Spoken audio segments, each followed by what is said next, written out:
మెల్లగా పాకుతున్న చల్లని కాఫీ. పూర్తి వివరాలకు చదవండి రేపటి సాక్షి దినపత్రిక.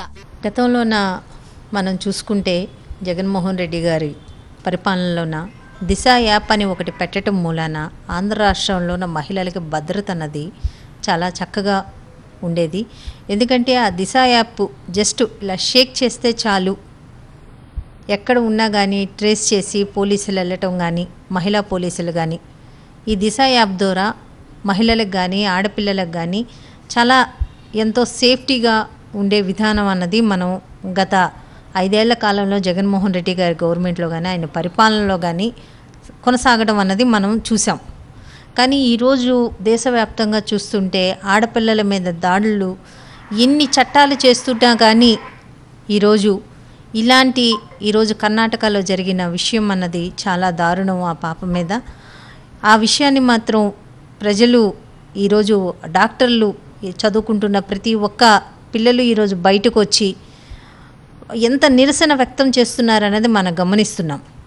దేశవ్యాప్తంగా ఎలాంటి చట్టాలు చేసినా కానీ ఎందుకు వీళ్ళకి భయం లేకుండా పోతుంది, ఎందుకు ఇంకా ఆడపిల్లల మీద ఇలాంటి అఘాయిత్యాలు జరుగుతున్నాయి, చిన్న పిల్లల మీద ముసలి ముతకం మీద కూడా ఇలాంటి అఘాయిత్యాలు జరుగుతున్నాయి అని అంటే దిశ యాప్ లాంటి యాప్ ఇంకొకటి మళ్ళీ రాష్ట్రంలోకి రావాలా.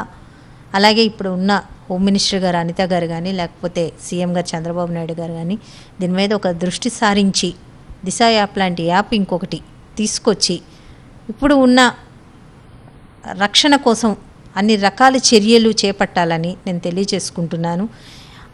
ఇలాంటి అఘాయిత్యాలు జరగకుండా పోలీసు వ్యవస్థ కానీ లేకపోతే నిఘా వర్గాలు కానీ ఏదైనా కానీ ఒక చట్టాన్ని చేసినా కానీ ఇలాంటి ఆకతాయిలకి ఎక్కడి నుంచి వస్తుంది ఈ ధైర్యం అన్నది మనం గమనించలేకపోతున్నాము. దయచేసి నేను ఒకటే తెలియచేసుకుంటున్నాను, దిశ యాప్ లాంటి యాప్ మళ్ళీ ఆంధ్ర రాష్ట్రంలోన మళ్ళీ రావాలా. మహిళలకి పిల్లలకి భద్రత అన్నది, ఆడపిల్లలకి భద్రత అన్నది కావాలి అని నేను తెలియజేస్తున్నాను.